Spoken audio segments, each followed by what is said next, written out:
Well, hello. I want to welcome you to my review of the Pilot Custom 743. Now, the Pilot Custom 743 is not to be confused with its smaller brother, the Pilot Custom 74. This pen has a number 15 nib and is substantially larger. Also, it comes with quite a range of nib options, which, as far as I can see, the Pilot Custom 74 does not.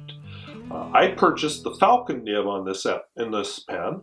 It's designed to simulate sort of a brush, but remember, if you buy this for flex, this is made for Japanese writing, which is a series of short strokes. This is not Western cursive writing with long swoopy lines and lots of curlicues. So it is perfectly adequate for the task it was designed for. If you go into it with that in mind, this pen will give you a very surprising amount of line variation.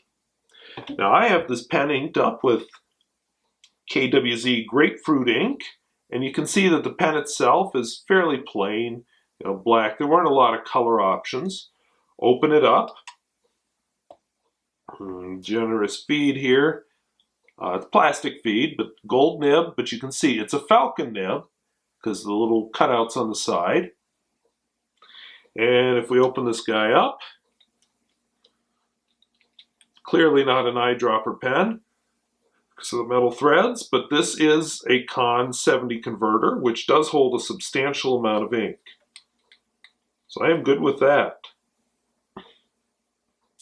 Another pen that you're maybe more likely to have in this size, same size nib as the Pilot Custom 823. I have a fine on my Pilot, or I'm sorry, my 823.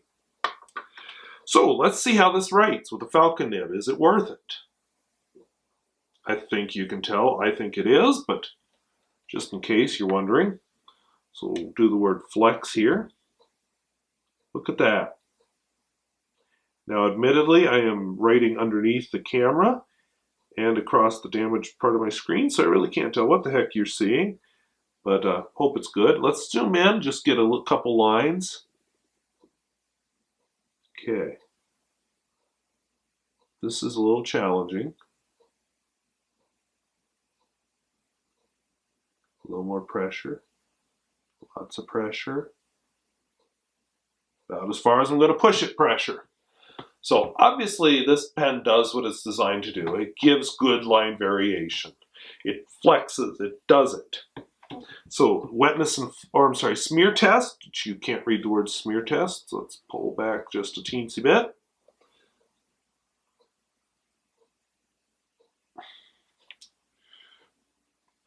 So with the smear test, let's do it unflexed.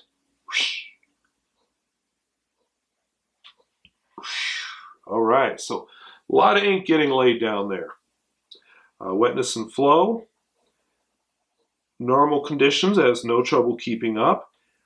Flexed. It is actually keeping up. Some of the reviews I have read say that it does not. I honestly don't have the trouble, but then I'm not the fancy flex writer that some people are. Reverse writing, I filmed this review once and had technical issues. Same technical issues that hit the Central pen, but unlike that one, I'm just filming this one again.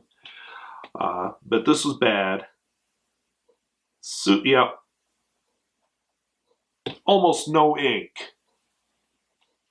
So do not buy this pen if you're into reverse writing. So let's talk, let's do a quote here. Sunlight is across the page. Sorry, sunlight's across the page. It's getting toward that time of day. All right, so for a quote, let's go with somebody I've never heard of.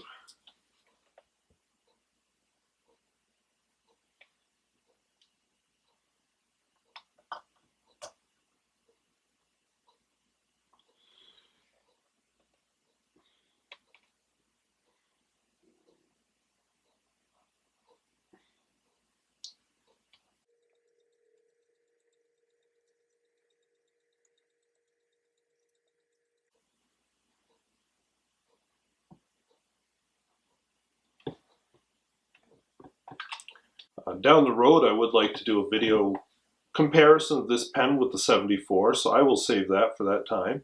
But just remember, this is a big pen.